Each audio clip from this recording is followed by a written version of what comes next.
Another listless night, this time in Toronto, and this offense continues to struggle. Kyle Tucker's swing velocity has shown a decrease. Pretty good stories about that out there. PCA and Suzuki not getting the job done. The Cubs, men on base, couldn't deliver, and they lose again. Feels like this team's either banged up or they need a jump start. We've talked about that before. Now they're getting some pitchers back. We'll talk about those guys getting ready.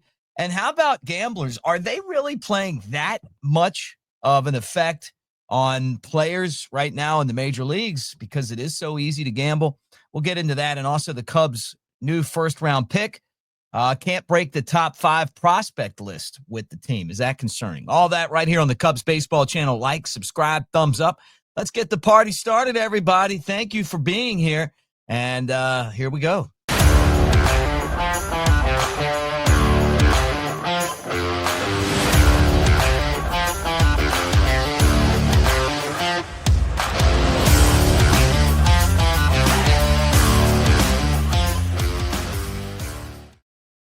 What do you say, everybody? Welcome to the Cubs Baseball channel. I'm Mick Gillespie, and appreciate you guys being here at Broadcaster Mick on the socials. We're going to talk about the Cubs again today.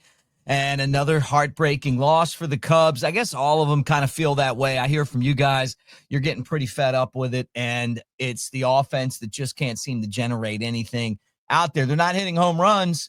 They're not getting hits.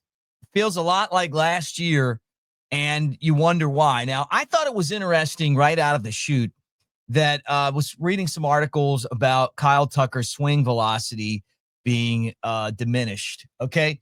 So, I guess it sits like 72 plus.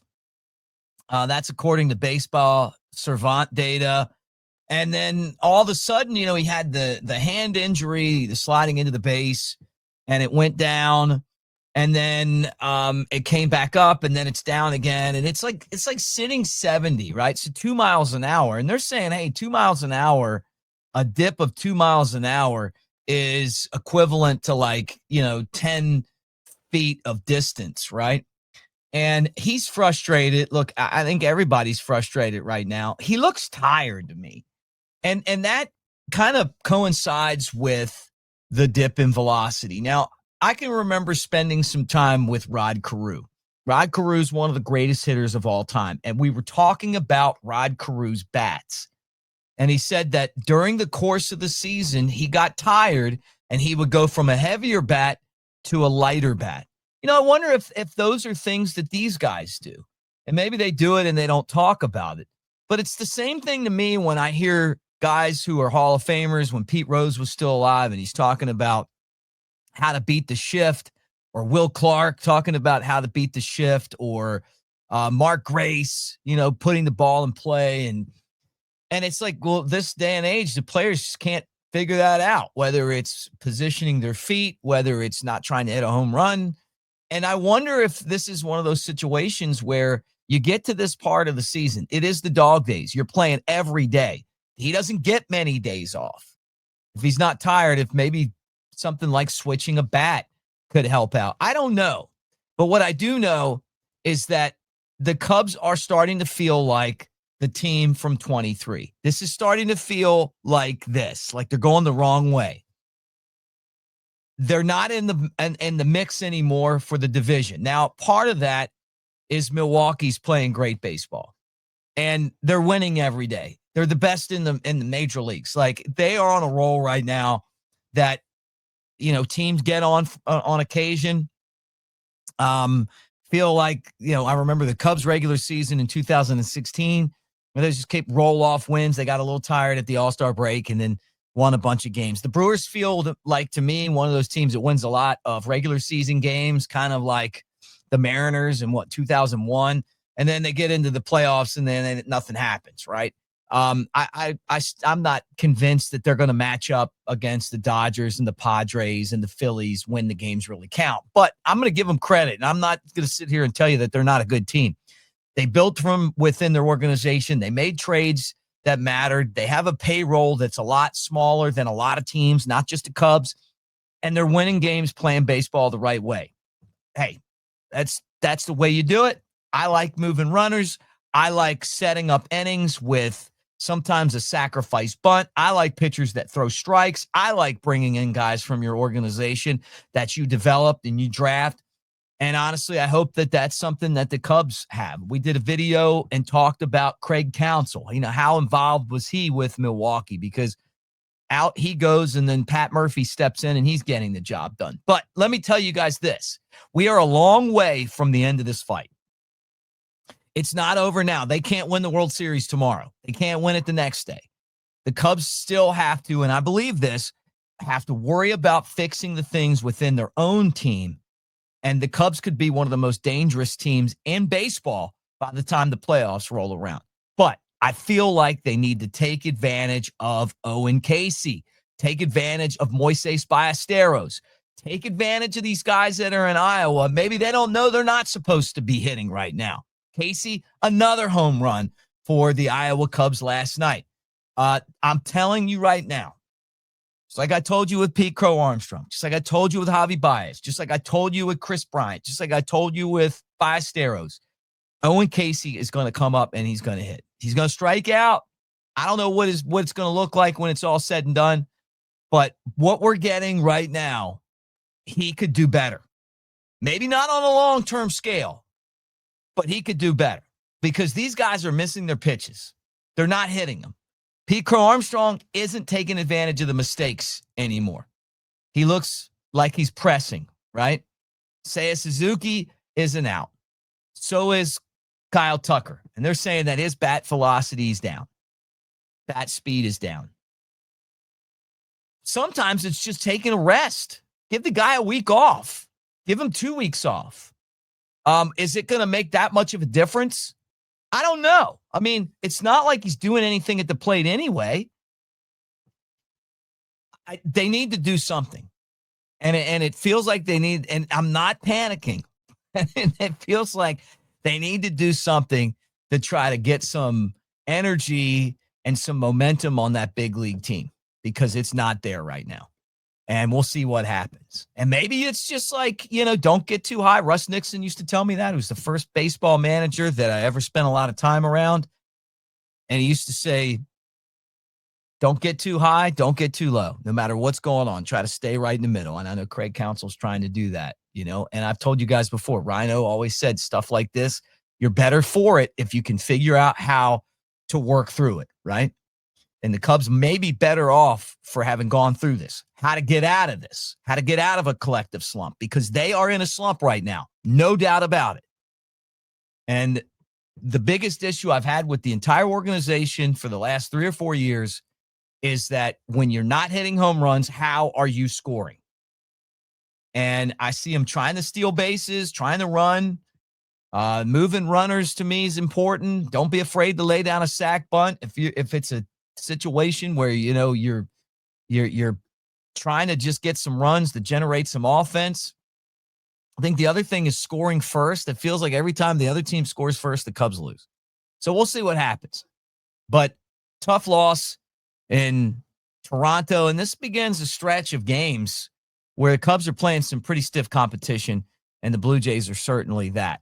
Now, some good news on the horizon. Jameson Taillon is going to pitch in Iowa, and when Taillon pitches, they're saying that his next start could be with the Cubs. So we saw Javier Assad return, kind of threw him right in the fire. He didn't look as sharp as, we've seen him in the past, but I think it's just having him back is good. He's only going to get better. And then Taillon, and then you got Mike Soroka that is going to start throwing in the next couple days. So Soroka traded 2 innings, shoulder problem, IL, disappointment, and now we'll see if we can get him back. But the starting pitching hasn't been the issue. As a matter of fact, the starting pitching has continued to be right up there at the top of all the teams in baseball. It's been the bullpen and the offense. And last night in particular, it was the offense again. Cubs got to score some runs. They just got to. They got to figure out how to get that mojo back again. I thought this was interesting. This was on the score. Nico Hoerner was being interviewed, and he said that he estimates that 90% of the messages he gets on Instagram are from people complaining about him letting them down on bets. Okay. Now, I don't know if he's exaggerating or not, but I believe that, I mean exaggerating, like it's probably not 90%, but I'm sure there's a lot on there that are people that are upset. Hey, I took you in this bet and you let me down. The world has changed now that gambling is legalized everywhere. I mean, look, we've been on here pushing DraftKings. Like there's a lot of places that you can go and wager, and that's I don't have a problem with that. But I know that it's tough on the players because people take it probably too far. And and it's kind of one of those, things that happen that you really aren't even considering when you're making it legal, right? Like states are making money, people have a chance to, to bet on the games. Maybe it makes the action a little bit more fun, but unintended consequences are a part of this. I think the other thing, and I don't know how Major League Baseball is, but I'll tell you what, they are very, very aware of anybody that bets. I mean, look at the guys that have been suspended. But the fact that it is so accessible now, I guarantee you that there's games being thrown in different sports. And it would not surprise me if college sports weren't at the center of this. And it may not be the players. It could be the officials. But the bottom line is that that sports gambling is definitely something that changes the landscape, not just for the integrity of the games, but also for the players too. And you never know. If any of these guys are truly at risk when, they don't perform and, somebody loses a lot of money, and maybe gets desperate. So I just thought that was interesting. And something to talk about. And the guys on the score did a good job with that. So anyway, final thing I wanted to get into today, and it's the top prospect list. MLB Pipeline put out the top 100 prospects. And the Cubs have a new top 30 list. And I thought it was interesting because when I look at the top 30 prospects, Owen Casey, I thought he was the number one prospect, even when Pete Crow Armstrong and Cade Horton were still listed as prospects. I told you guys that. I feel like the 23-year-old to me is the safest bet of those guys. And I think all three are going to have brilliant careers, right? Moises Ballesteros has slided it up to number 2 now, 21 years old. He belongs in the big leagues helping the Cubs.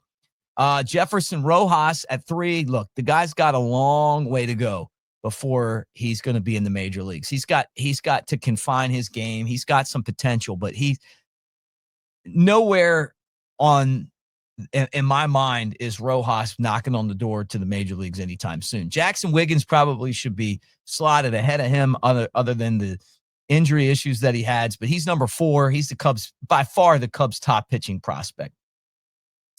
Kevin Alcantara is 5, and then there's the Cubs' first-round pick, Ethan Conrad, at number 6. Now, the left-handed batting Conrad felt like to me, hey, if we don't get Tucker, then we're going to have another left-handed hitting outfielder that has a lot of potential. It still worries me a lot that he missed the season last year with a shoulder injury.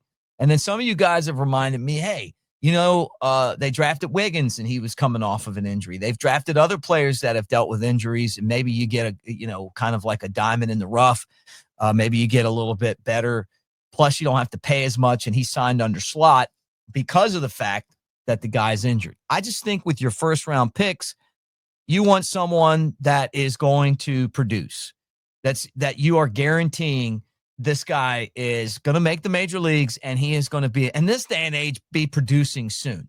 And if you look at the Cubs' first-round pick history, they've done a pretty good job, right? Matt Shaw's in the big leagues, right? That was a few years ago. Cam Smith's in the big leagues. That was last year.